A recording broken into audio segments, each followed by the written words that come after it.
J'aimerais vous montrer un mystère. J'aimerais vous montrer comment fonctionnent les autels. Vraiment que Dieu nous donne la compréhension. Laissez-moi vous dire, est-ce que vous voyez nos pères dans la foi? Le niveau de résultat qu'ils commandent, croyez-moi, si vous pensez que c'est seulement basé sur l'intellect, s'il vous plaît, repensez. Est-ce que vous voyez notre nation et toute l'Afrique? Les gens d'ennui dans lesquels nous sommes? Si vous pensez seulement que ce sont des ennuis politiques, s'il vous plaît, repensez. Est-ce que vous voyez la consistance des opérations? Quel que soit le gouvernement qui vient, c'est un autel. Mon cher peuple, plus que celui qui est là ou n'est pas là. Est-ce que vous ne voyez pas ce qui se produit ou ce qui arrive aux gens pendant les élections? C'est comme si quelque chose descend seulement sur les gens et personne ne sait ce que cette personne fait. Et jusqu'après tout le monde commence à se plaindre. S'il vous plaît, prêtez attention. Comment fonctionnent les hôtels? Comment fonctionne un hôtel?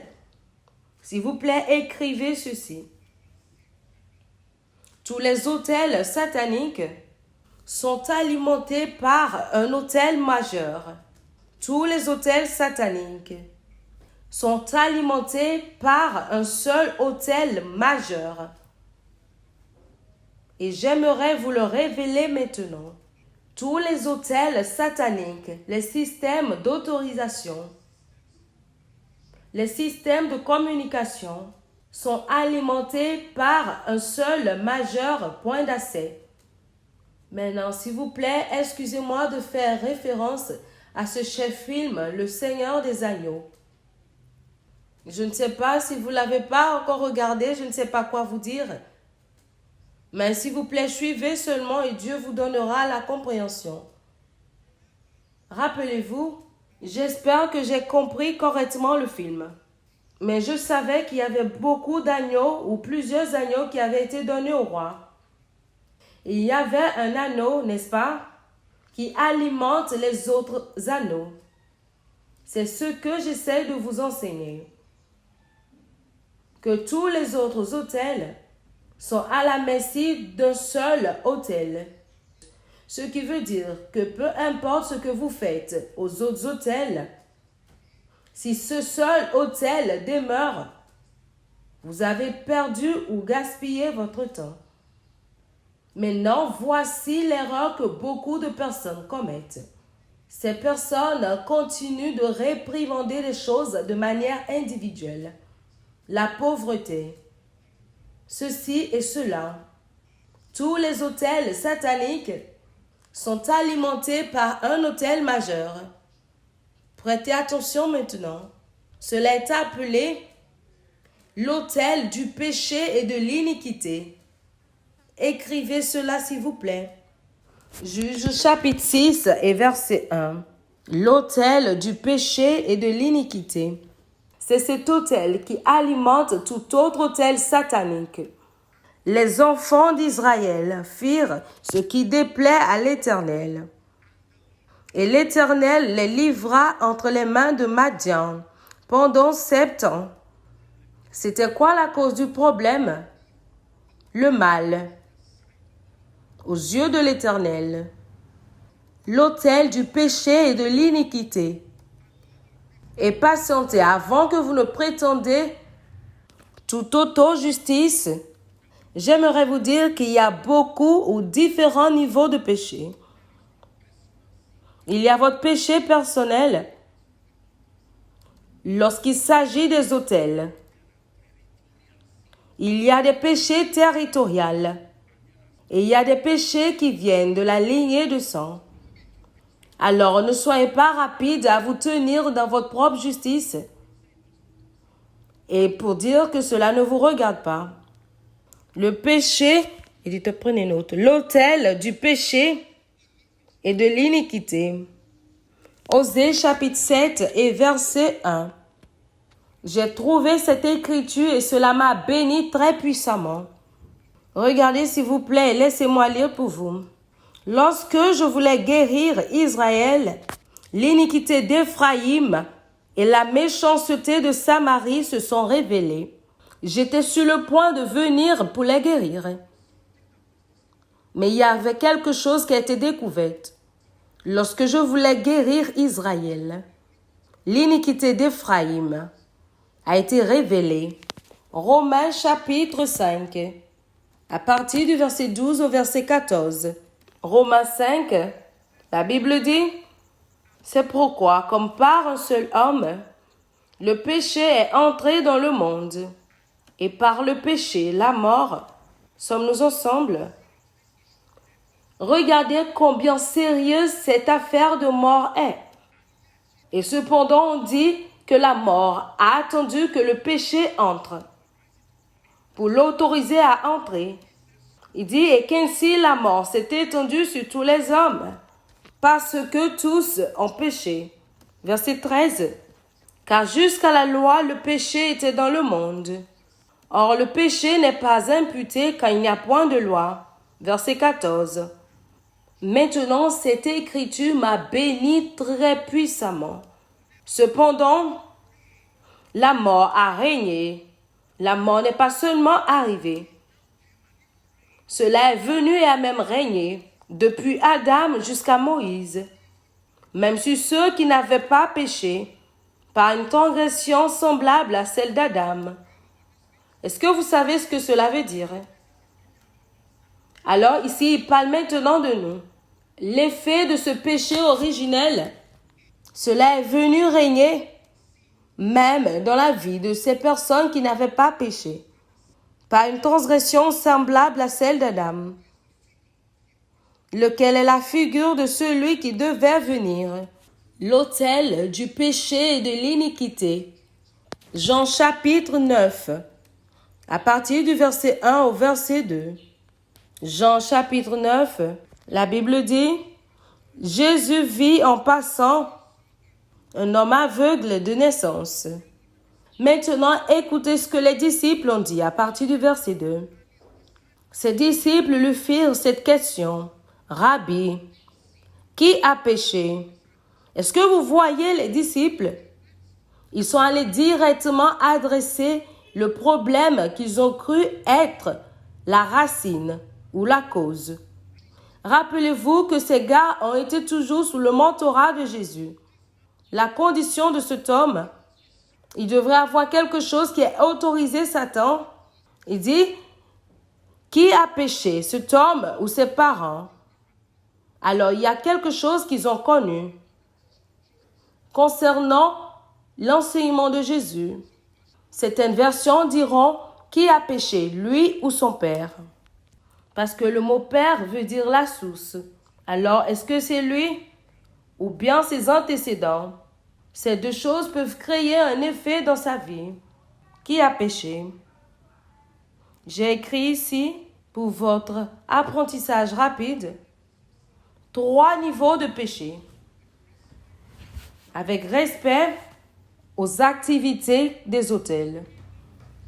3 niveaux de péché. Numéro 1, le péché personnel. Péché personnel. 1 Jean chapitre 1 et verset 8. Les péchés personnels. 3 niveaux de péché. Si nous disons que nous n'avons pas de péché, nous nous séduisons nous-mêmes. Et la vérité n'est point en nous. Point. La Bible a déclaré très clairement, sans erreur là-bas. Numéro 2, les péchés territoriaux. Les péchés territoriaux. Cela veut dire que pour vos péchés personnels, vous pouvez vous repentir devant Dieu. Mais il y a des péchés territoriaux. Un territoire peut pécher devant Dieu. Un exemple, Sodome et Gomorrhe. Genèse 18 à partir du verset 21. Sodome et Gomorrhe, ce n'était pas seulement des péchés personnels. Nous lisons jusqu'au verset 22 ou verset 23.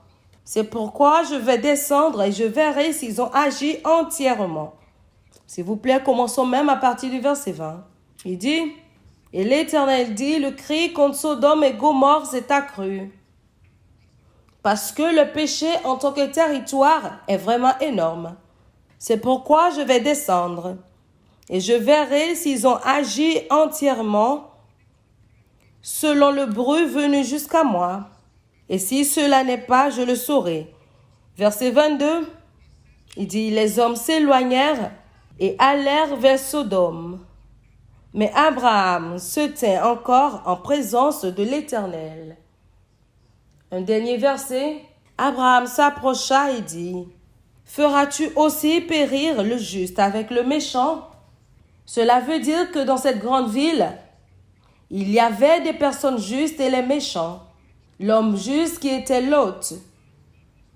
Et aussi longtemps que Dieu était concerné, en tant que territoire, ils étaient des pécheurs. En tant que territoire, ils étaient des pécheurs. Les statistiques démontrent que le Nigeria fait partie des nations les plus corrompues. Êtes-vous corrompu? Mais c'est un mauvais badge que nous devons tous porter, parlant de manière nationale. N'est-ce pas?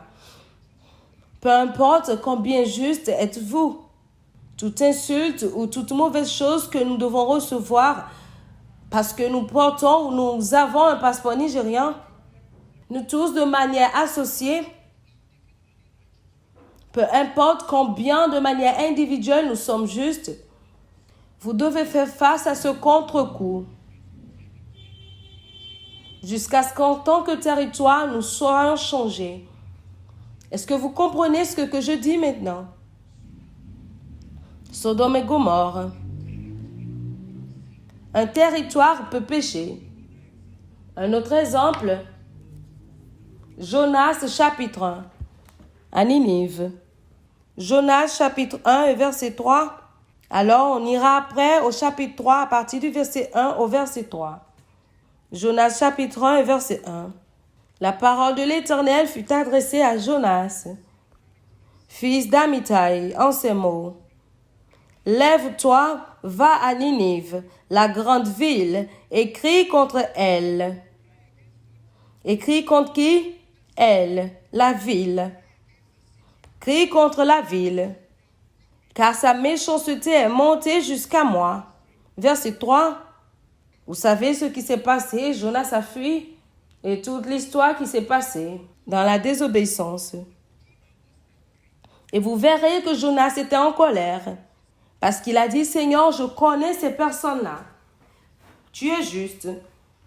Si je me rends vers ces personnes maintenant, et ces personnes se répandent, cela veut dire qu'un territoire peut se repentir de ses péchés. Sommes-nous ensemble? Chapitre 3 et verset 1. Maintenant, Jonas est sorti du ventre du poisson. Verset 1. Maintenant, la parole de l'Éternel fut adressée à Jonas une seconde fois en ces mots. Lève-toi, va à Ninive, la grande ville, et proclame-y la publication que je t'ordonne.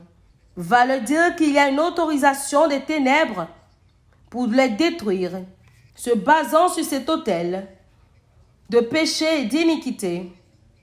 Et si tu ne fais rien concernant cela, le jugement arrive. Qu'est-ce qui s'est passé? Verset 3. Alors Jonas se leva et alla à Ninive, selon la parole de l'Éternel. Or, Ninive était une très grande ville de 3 jours de marche. Après, nous allons lire ce qui s'est passé. Parce que aussitôt que Jonas a annoncé cela, la Bible dit que toute la ville et les animaux ont déclaré un jeûne. Toute chose qui était en vie a jeûné pour te repentir. Si je vole de l'argent et j'achète du manioc avec, et que le mouton mange cela, de manière territoriale, nous sommes tous des pécheurs. Alors les animaux ont jeûné. C'est dans votre Bible. Gloire à Dieu. Alors, il y a des péchés territoriaux.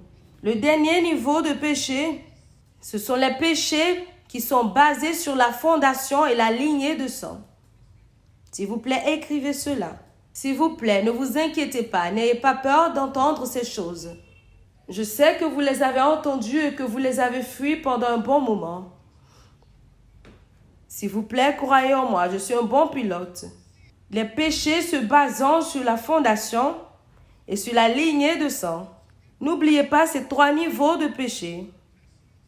Les péchés personnels, les péchés territoriaux et ensuite les péchés qui sont basés sur les fondations et sur la lignée de sang. Psaume 11 et verset 3. Il dit, si les fondements sont renversés, le juste, que ferait-il? Et non, qu'est-ce que les hommes feront?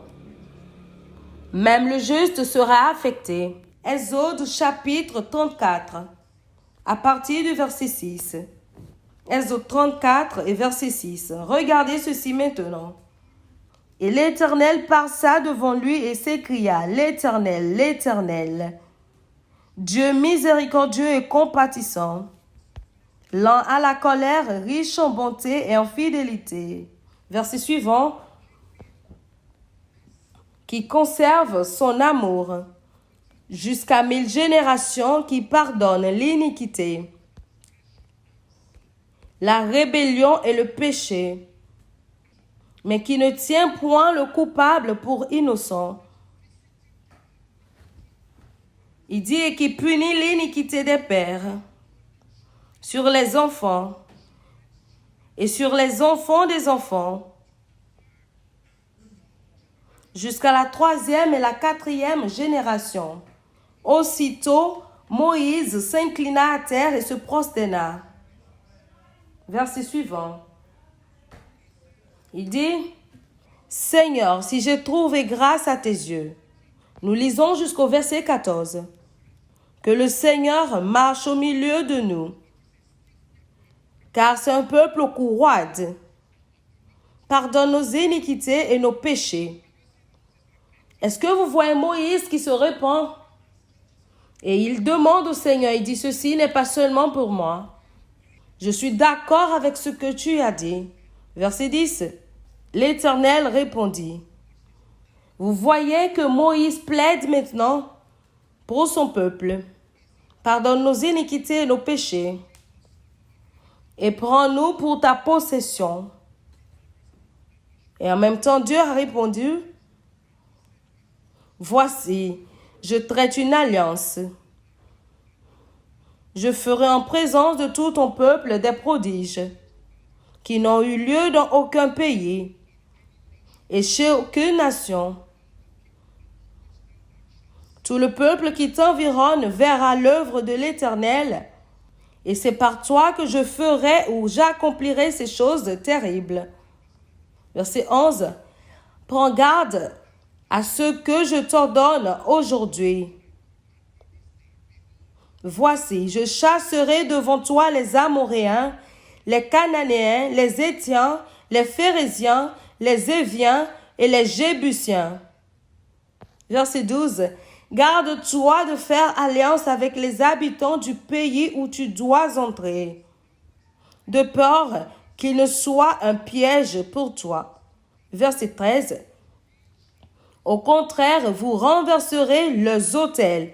Est-ce que ça se trouve dans votre Bible?